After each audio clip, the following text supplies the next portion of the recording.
Hello everybody, it's Inex here. In today's video I will show you how to export a layer with a transparent background. So we click on Toggle Transparency Grid, and as we can see our background disappeared. Now we create a new layer with a solid color, in my case it will be black, to check if we didn't lose any detail.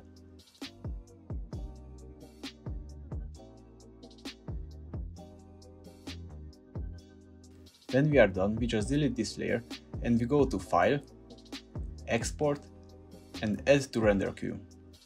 We set our render settings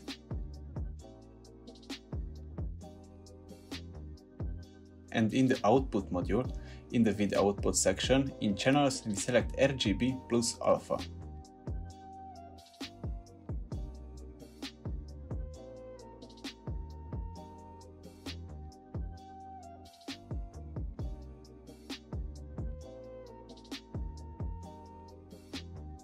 When we exported the animation, we just insert in our Premiere project, and as you can see, our animation has no background. You can find a tutorial how to make this animation in this video's description.